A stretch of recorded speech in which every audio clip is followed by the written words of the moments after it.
Hello guys, welcome back to my channel. வீடியோக்குள்ளே போகிறதுக்கு முன்னாடி மறக்காம அந்த வீடியோக்கு ஒரு லைக்கை போட்டுருங்க.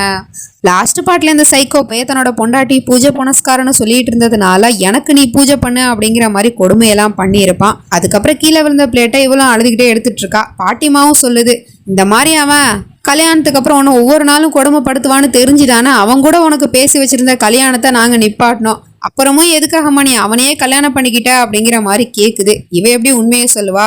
ஏதோ சொல்லி சமாளிக்கிறா. இல்ல பாட்டி, நீங்க ஏதோ தப்பா புரிஞ்சிட்டு இருக்கீங்க. அவர் ஏதோ என் மேல இருக்கிற கோவத்தில் தான் அந்த மாதிரி பண்றாரு தவிர மற்றபடி அவர் ரொம்ப நல்லவர் அப்படிங்கிற மாதிரி இந்த இடத்துலயுமே புருஷங்காரனை விட்டு கொடுக்காமலே தான் பேசிட்டு இருக்கா. என்னமோ போ அப்படின்னு பாட்டி அங்க இருந்து கிளம்பி போயிடுது. அப்புறம் கொஞ்ச நேரம் கழிச்சு அந்த பையன் ரூம்ல குளிச்சுக்கிட்டு இருக்கான். பாத்ரூம்ல இவ ரூமுக்குள்ள நின்றுகிட்டு இருக்கா. டவலை மறந்து வச்சுட்டான் போல. வெளியில பார்த்தா இவன் நின்றுகிட்டு இருக்கா. பாத்ரூம் டோர் திறக்கிற சத்தத்தை இவ கேட்டிருப்பா. ஆனாலும் ஏன் வெளியே வராம இவர் இருக்காரு அப்படின்னு சொல்லிட்டு இவ பார்த்துட்டு இருக்கா. அதுக்கப்புறம் திரும்பி பார்த்தா அந்த பையன் நின்றுட்டு இருக்கான். பாத்ரூம் விட்டு வெளியே வரல. ஏதாச்சும் வேணுமாங்க அப்படின்னு கேட்டா, இல்ல அதெல்லாம் ஒன்றும் தேவையில்ல, நீ இப்ப இருந்த இடத்துல கண்ணை மூடிக்கிட்டு அமைதியா இரு, நான் எனக்கு தேவையானதை எடுத்துட்டு போயிடுவேன் அப்படிங்கிற மாதிரி சொல்லிட்டு அவளை நிக்க சொல்லிட்டு இருக்கான். கண்ணை மூடு அப்படின்னு சொல்லிட்டு தான் அவன் இங்க இருந்து கிளம்பி வெளியே வரான். அவளும் கண்ணை மூடிட்டு அப்படின்னு நின்றுட்டு இருக்கா. டவலை எடுக்கிறதுக்காக இவளோட பக்கத்துல நின்று ட்ரை பண்ணிட்டு இருக்கான். இந்த மாதிரி அவன் இவ்வளோ க்ளோஸா நிக்கிறாங்கிறதெல்லாம் இவளுக்கு தெரியல. ஏதோ மனசுக்குள்ள படபடன்னு இருக்கு. அதுக்கப்புறம் அவனும் டவலை ஒரு வழியா எடுத்துட்டு அங்கிருந்து போயிடுறான் பாத்ரூம்குள்ள. அதுக்கப்புறமா தான் இவ கண்ணை திறக்கிறா. எதிர்த்தாப்புல பார்த்தா அந்த பயலை காணோம். ஆனா இவளோட ஷோல்டர்ல தண்ணி சொட்டி இருக்கிறது தெரியுது. என்ன நடந்துச்சுங்க அப்படிங்கிற மாதிரி யோசிச்சுட்டு இருக்கா. இப்ப கொஞ்ச நேரம் கழிச்சு மாமியாரும் டீயை போட்டு பையனுக்கு எடுத்துட்டு வந்துகிட்டு இருக்கு. மேல அவன் எங்கேயோ அவசரமா கிளம்பிட்டு இருக்கான் போல. என்னம்மா நீங்க லேட் பண்ணிக்கிட்டு இருக்கீங்க, கொடுங்க டீயை அப்படின்னு சொல்லிட்டு வாங்கிட்டு அங்க இருந்து போயிடுறான். எதிர்த்தாப்புல பார்த்தா அந்த பியூஷ் அங்க நிக்கிறான். அவனை பார்த்துட்டு இந்த அம்மா வில்லத்தனமா ஒரு சிரிப்பு சிரிச்சுக்கிட்டு இருக்கு. இந்த பக்கம் நம்ம ஹீரோயினி டீயை மாமனாருக்கு கொடுக்கறதுக்காக கொண்டு வந்துட்டு இருக்கா. அவங்க அந்த ரூம்ல தான் இருக்காங்க. இருந்தாலும் போற வழியே மாமியார் ஸ்டாப் பண்ணி எங்கம்மா போற அப்படின்னு கேக்குது. இந்த மாதிரி நான் மாமாக்கு டீ கொடுக்க போறேன் அப்படிங்கிற மாதிரி சொன்னா, அவங்க ரெண்டு பேரும் இங்க இல்லையே, அங்க காரிடோர் கிட்ட நிக்கிறாங்க. போமா போ, டீ ஆறிட போது, போய் குடு அப்படின்னு சொல்லிட்டு வேணும்னே பியூஷ் இருக்கிற இடத்துக்கு அனுப்பி வைக்குது இந்த அம்மா. அப்புறம் இவளும் காரிடோர் கிட்ட பாக்குறா. அங்க யாரையுமே காணோம். உடனே அங்க இருந்து போலான்னு பார்க்கும்போது பியூஷ் கூப்பிடுறான், நில்லு அப்படின்னு சொல்லிட்டு. திரும்பி பாக்குறா. இவன் என்னமோ தனக்கு தான் டீ கொண்டு வந்திருக்கா போல அப்படின்னு சொல்லிட்டு டீயை கொண்டு கொடுக்காமலே போற அப்படின்னு சொல்லிட்டு அதை எடுத்துட்டு இருக்கான். சரின்னு சொல்லிட்டு இவளும் வந்தாச்சே கொடுத்துதான் ஆகணும் அப்படின்னு கொடுத்துட்டு இருக்கா. அதே சமயம் இந்த பக்கம் நம்ம ஹீரோ பரபரப்பா ஆபீஸ் விஷயமா போன்ல பேசிக்கிட்டு இருக்கான். அப்ப அந்த அம்மா அங்க இருந்து போனை பிடுங்கி, இதை வைடா, அங்க என்ன நடக்குது தெரியுமா, உன் பொண்டாட்டி என்ன பண்றா தெரியுமா அப்படிங்கிற மாதிரி கேட்டுட்டு இருக்கு. என்னம்மா, எதுவா இருந்தாலும் தெளிவா நேரடியா சொல்லுங்க அப்படின்னு சொன்னா, இல்ல நான் உனக்கு சொல்றதை விட நேரடியா நான் கூப்பிட்டுட்டு போயே காட்டுறேன் வா அப்படிங்கிற மாதிரி சொல்லிட்டு கூப்பிட்டுட்டு போய் காட்டுறாங்க. அங்க பார்த்தா அவங்க ரெண்டு பேரும் பேசிட்டு இருக்கிறது தெரியுது. தூரமா நின்று பார்க்கும் போது அப்படிதான் தெரியுது. ஆனா அவங்க அங்க சும்மா தான் நிக்கிறாங்க. இப்பதான் அவன் பேசவே ஆரம்பிக்கிறான். என்னாச்சு, எதுக்காக அண்ணன் இந்த மாதிரி உங்ககிட்ட நடந்துக்கிட்டான் காலையில, உங்க ரெண்டு பேருக்கு நடுவுல எதுவுமே பிரச்சனை இல்லாத மாதிரி நீ என்கிட்ட காட்டிக்க பாக்குற, ஆனா பார்த்தா அப்படி தெரியலையே, எதுக்காக போய் சொல்லி இப்படி நீ ஒன்னு நீயே ஏமாத்திக்கிற அப்படிங்கிற மாதிரி இவன் கேட்டுட்டு இருக்கான். அதெல்லாம் ஒண்ணு இல்ல, நான் தான் ஏற்கனவே சொன்னேன்ல எனக்கும் என் புருஷனுக்கும் 1000 இருக்குன்னு சொல்லிட்டு, அதெல்லாம் நீ எதுக்கு கேட்டுக்கிட்டு இருக்க, நாங்க இன்னைக்கு அடிச்சுப்போம் நாளைக்கு சேர்ந்துப்போம், இதுதான் புருஷ பொண்டாட்டிங்கிற உறவு அப்படிங்கிற மாதிரி சொல்லிட்டு அவன் இங்க இருந்து போக பாக்குறா. அப்ப பார்த்தா முந்தானி அவன் புடிச்சு இழுக்கிற மாதிரி தெரியுது.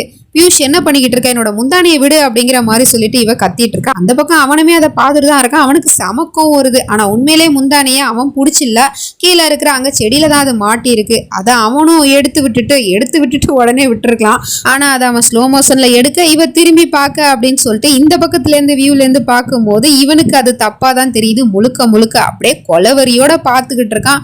அப்புறம் அவனும் முந்தானை எடுத்து விட்டதுக்கு அப்புறம் இவ இந்த பக்கம் பாக்குறா. புருஷங்காரன் முறைச்சிக்கிட்டு நிக்கிறது தெரியுது. உடனே இவளும் நடந்ததை புரிஞ்சுக்கிட்டு இவர் ஏதோ தப்பா நினைச்சுக்கிட்டாரு அப்படிங்கிற மாதிரி யோசிச்சுட்டு அவன்கிட்ட சொல்லி புரிய வைக்கலான்னு பார்த்தா அவன் இங்க இருந்து கோமா போயிடுறான். பின்னாடியே இவளும் துரத்திட்டே போயிட்டு இருக்கா. இங்க பாருங்க, நீங்க நினைக்கிற மாதிரி எதுவும் இல்ல, ஒரு நிமிஷம் நான் சொல்றதை கேளுங்க அப்படிங்கிற மாதிரி எவ்வளவோ சொல்ல பாக்குறா. ஆனா அவன் நேரா அங்க இருந்து கிச்சனுக்கு எதையோ தேடிக்கிட்டு இருக்கான். என்னத்தை தேடுறான்னு பார்த்தா மண்ணெண்ணெய்க்கு என்னை எடுத்து வச்சுக்கிட்டு அவள் அங்க இருந்து தரன்னு இழுத்துட்டு போயிட்டு ஹாலுக்கு நிப்பாட்டி வச்சிடறான். அடுத்த நிமிஷமே ஒரு நிமிஷம் கூட யோசிக்காம மண்ணெண்ணைய அவன் மேலையும் ஊத்திக்கிட்டு இருக்கான்.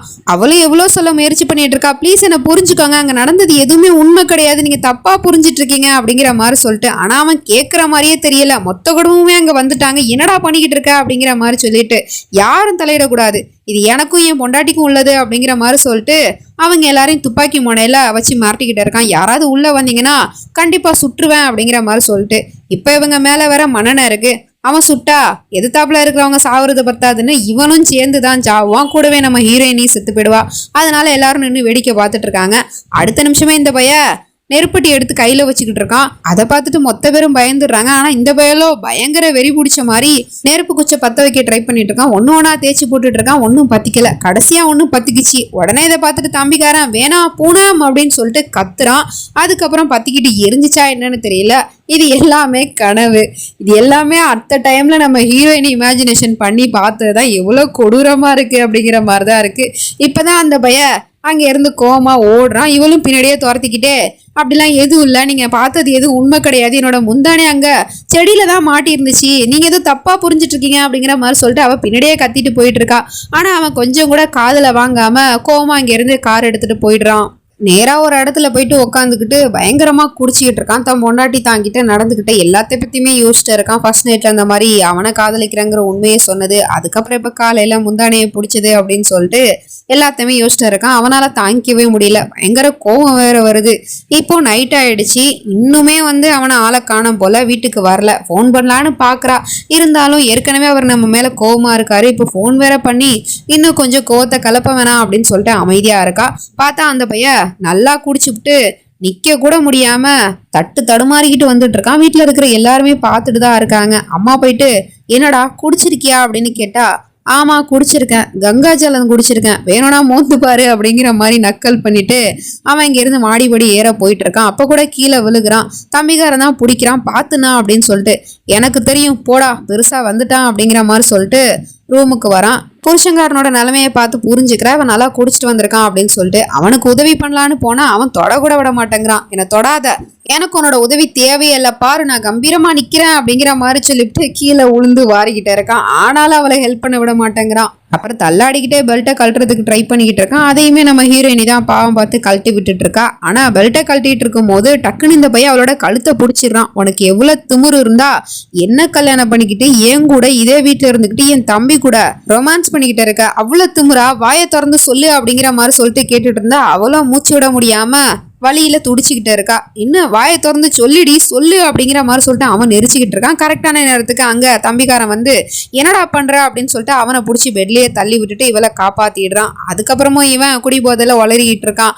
என்ன உன் மனசு சொன்னிச்சா, இவளுக்கு ஒரு ஆபத்துங்கவுமே ஓடி வந்துட்ட, இதுதான் உண்மையான காதலுங்கிறது எனக்கு தான் தெரியுமே, காலையில நான் பார்த்தனே ஒன்னு அவன் மயக்கனால, அதான் அந்த காதல்ல ஓடி வந்துட்டியா அவளோட உயிரை காப்பாத்துறதுக்கு அப்படிங்கிற மாதிரி சொல்லிட்டு தப்பு தப்பா பேசிட்டு இருக்கான். வாயை முடி, நீ நினைக்கிற மாதிரிலாம் ஒண்ணு இல்ல அப்படிங்கிற மாதிரி இவனும் சொல்லிட்டு இருக்கான். ஆனாலும் அவன் கேட்க மாட்டான். என்னடா ஒண்ணு இல்லைன்னு சொல்லிக்கிட்டு இருக்கான், இவருக்கு நடுவுல என்ன இருக்குன்னு எனக்கு எல்லாமே தெரியும், அவ எல்லாத்தையும் சொல்லிட்டா, என்னோட முதல் ராத்திரி அப்போ உன்னை பத்தின உண்மை எல்லாத்தையுமே சொல்லிட்டா, உன்னதான் காதலிச்சாலாமே கல்யாணத்துக்கு முன்னாடி, அதையுமே என்கிட்ட சொல்லிட்டா. எனக்கு என்னடா குறைச்ச, நான் அப்படி என்னடா பண்ணிட்டேன் இவளுக்கு எல்லா விஷயத்தையும் பார்த்து பார்த்து செஞ்சது ஏன் தப்பா, உன்ன மாதிரி ஒரு பொறுக்கிய பிடிச்சிருக்குங்கிறா, என்ன மாதிரி உண்மையா இருக்கிறவனா பிடிக்கலன்னு சொல்லிக்கிட்டு இருக்கா. உன்னை பத்தி தான் எனக்கு தெரியுமே, நீ சரியான பொம்பளை பொறுக்கி, இந்த விஷயம் அவளுக்குமே தெரியும், இருந்தாலும் அவ உன்னை காதலிக்கிறா, என்ன காதலிக்க மாட்டாளா, நான் தான் இங்க இவளோட காதல்னால தேவதாசா அலையணுமா அப்படிங்கிற மாதிரி சொல்லிட்டுலாம் பேசிட்டு இருக்கான். இங்க பாரு, நீ நினைக்கிற மாதிரி எதுவுமே கிடையாது, அவ எனக்கு காதலிச்சாதான், ஆனா அது கல்யாணத்துக்கு முன்னாடி, இப்ப அவ உனக்கு உண்மையா இருக்குன்னு தான் நினைக்கிறா, அது என்கிட்டயே அவ தெளிவா சொல்லிட்டா, ஆனா நீ தான் அவளை தப்பா புரிஞ்சுக்கிட்டு தினம் தினம் அவளை கஷ்டப்படுத்திக்கிட்டு இருக்க அப்படிங்கிற மாதிரி சொன்னா, அதுக்கு அவனோ என்ன ரெண்டு பேரும் பேசி வச்சுக்கிட்டு ஒரே மாதிரியான பதில சொல்றீங்களா, அவளும் அப்படித்தான் கல்யாணத்துக்கு அப்புறம் எனக்காக வாழ்றாங்கிற மாதிரி பேசிட்டு இருக்கா, நீயும் அதே மாதிரியே எனக்காக வாழ்றாங்கிற மாதிரி பேசுற, சபாஸ், இதுதான் சரியான ஜோடி, இப்படித்தான் இருக்கணும் அப்படிங்கிற மாதிரி பேசிட்டு இருக்கான். போடாடே அப்படிங்கிற மாதிரி அவனும் சொல்றான். ஏய் உண்மையை சொல்றா, மனசாட்சியை தொட்டு சொல்லு, அவ மேல உனக்கு காதல் இல்லையா, அவளை நீ மறந்துட்டியா, நீ இன்னும் அவளை காதலிக்க தானே செய்யற, உண்மையை சொல்லு அப்படிங்கிற மாதிரி சொன்னா அவனோ, இங்க பாரு, நீ ரொம்ப குடிச்சிட்டு வந்திருக்க, போதையில இருக்க, எதுவா இருந்தாலும் காலையில பேசிக்கலாம் அப்படிங்கிற மாதிரி சொல்லிட்டு அவனை தூங்க போச்சன்னா, அவனோ ஏன் என்ன தூங்க வச்சுட்டு நீங்க ரெண்டு பேரும் சேர்ந்து ரொமான்ஸ் பண்ணலான்னு பாக்குறீங்களா அப்படிங்கிற மாதிரி பேசினதும் அந்த பயலுக்கு செமையா கோந்துருது. வாயை மூடுறா அப்படின்னு சொல்லிட்டு ஓங்கி மூஞ்சிலே ஒரு குத்த விட்டுறான். போய் கீழே விழுந்துடுறான். புருஷங்காரனை அடிச்சா இவ சும்மா இருப்பாளா, ஓங்கி பலார்னா அவன் கண்ணத்துல ஒண்ணு விட்டுக்கிட்டு இருக்கா. எவ்வளவு திமிரு இருந்தா என் புருஷன் மேல கையை வச்சிருப்ப அப்படிங்கிற மாதிரி சொல்லிட்டு, என்ன போனோம், அவன் என்ன பேசினா பாத்தில, உன்னையும் என்னையும் சேர்த்து வச்சு தப்பு தப்பா பேசுறான் அப்படின்னு சொன்னா, பேசட்டுமே, அதனால என்ன, நான் கேட்டுப்பேன், வாழ்நாள் ஃபுல்லாவும் நான் கேட்டுப்பேன், எனக்கு அதனால எந்த பிரச்சனையும் கிடையாது, அதனால நீ என் புருஷன் மேல கைய வைப்பியா, மரியாதையா இங்க இருந்து கிளம்பி, என் வாழ்க்கைக்குள்ள தலையிடாத அப்படிங்கிற மாதிரி சொல்லிட்டு அவனை ரூமை விட்டு துரத்தி விட்டுட்டு இருக்கா. அவனும் மனசே இல்லாம நிக்கிறான். இருந்து போ அப்படின்னு சொல்லிட்டு ரூமை விட்டு தள்ளி கதவை சாத்திடுறா. இவளுக்கு அழுகையா வருது புருஷனோட நிலைமைய பார்த்துட்டு. அந்த பயலும் தூக்கத்துல கூட என்னை தொடாத, நீ என்னை ஏமாத்திட்ட, எனக்கு துரோகம் பண்ணிட்ட அப்படிங்கிற மாதிரிலாம் புலம்பிட்டு இருக்கான். அதுக்கப்புறம் இவதான் அவனை பெட்ல ஒழுங்கா படுக்க வச்சுட்டு இவன் நின்னுகிட்டு அழுதுகிட்டு இருக்கா. 3 பேர் நிலைமையும் பார்க்கும்போது ரொம்ப பாவமா தான் இருக்கு. பாவன் தம்பி காரணம் காதலிச்ச பொண்ணு இப்படி இவங்கிட்ட மாட்டிக்கிட்டு கஷ்டப்படுறாளே அப்படின்னு சொல்லிட்டு தான் உள்ள வந்தான். ஆனா அவளையே இவ திட்டி அனுப்பிச்சிடுறா. அவனை பார்த்தாலும் பாவமா தான் இருக்கு, இந்த பக்கம் இவனை பார்த்தாலும் பாவமா தான் இருக்கு. பைத்தியக்காரத்தனமான காதல்ல இவன் பொண்டாட்டியை கஷ்டப்படுத்துறது மட்டும் பத்தாதுன்னு அவனையுமே அவன் வருத்திக்கிறான். இந்த பக்கம் இவளும் சும்மா இல்லை, என்னதான் அவனை காதலிச்சிருந்தாலும் புருஷனுக்காக உண்மையா வாழணும் அப்படிங்கிற முடிவுக்கு வந்துட்டா. ஆனாலும் புருஷன்காரன் கொடுமை தான் படுத்திக்கிட்டு இருக்கான் புரிஞ்சுக்காம. இவங்க 3 பேர்ல உண்மையிலே யாரு பாவம் நீங்க நினைக்கிறீங்க அப்படிங்கிறத மறக்காம கமெண்ட் பண்ணுங்க. பாப்போம் எத்தனை பேர் யாருக்கு சப்போர்ட் பண்றீங்க அப்படிங்கிறத. சரி, இதுக்கப்புறம் என்ன நடந்துச்சு அப்படிங்கிறத நம்ம நெக்ஸ்ட் பார்ட்ல பார்த்து தெரிஞ்சுப்போம். அது வரைக்கும் பை ஃப்ரெண்ட்ஸ்.